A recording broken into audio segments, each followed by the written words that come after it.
Last Friday, a federal high court in Umuahia, Abia State, ordered the Attorney General of the Federation to immediately delete Section 84 subsection 12 of the amended Electoral Act. The section reads, "No political appointee at any level shall be voting as a delegate or be voted for at the convention or congress of any political party for the purpose of the nomination of candidates for any election." Members of the House are enraged by the controversial judgment as Katsina State Legislator Sada Soli brings it up under matters of privilege. He says the judgment breached his right as a lawmaker. A court, a judge, somewhere, Mr. Speaker, is given that right to an executive appointee encroaching into the principles of separation of powers. Others who spoke on the motion cautioned against dragging the National Assembly in the mud by usurping its functions. In the Constitution, where there is separation of powers, and where we have been made by the provision of the Constitution for us to make laws, that somebody is trying to do our job. The court should have made an order for the National Assembly to be joined before taking any action. Members of this institution must rise against this aberration. We are not only lawmakers, we must be custodians of laws, and laws must have to be obeyed in this country. I cannot sit here and allow the institution which I at this present time head and lead to be ridiculed under my watch. This is not the first time Atiku Abubakar would declare his interest to contest in a presidential election. But this time it seems the dynamics have changed, and he may face a stiffer opposition inside the People's Democratic Party. The debate over zoning of the presidency from the north to the south is dividing opinions inside the PDP, but it has not stopped the presidential race of Atiku Abubakar. He seems to be enjoying a swelling support from critical stakeholders in the party.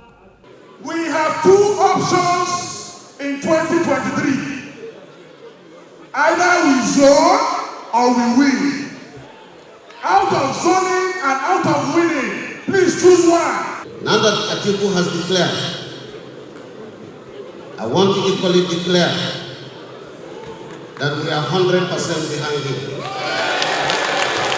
The man of the moment, Atiku Abubakar, a founding member of the People's Democratic Party, says he is on a mission to rescue Nigeria.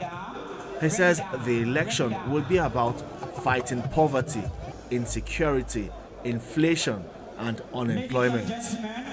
Atiku says his administration will be a transition of power from the older generation to the youth, and he is confident in his ability to deliver inclusive governance. In the end, this campaign is not about you. It is about you. It is about the future of this country. Let our stories be told for generations to come that we are the ones that rescued Nigeria where it was on the verge of further destruction.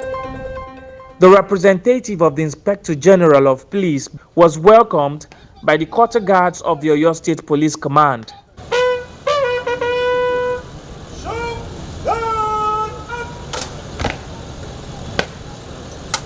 He then proceeded to have an interactive session with the officers where he urged them to be professional and ensure the safety and security of lives and property of citizens. He said much is expected from them as officers to ensure security. To what extent do we respect the rights of citizens? Do not forget,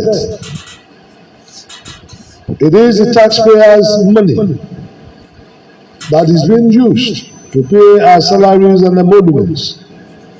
Do we need to unleash terror assault on them? I want an answer.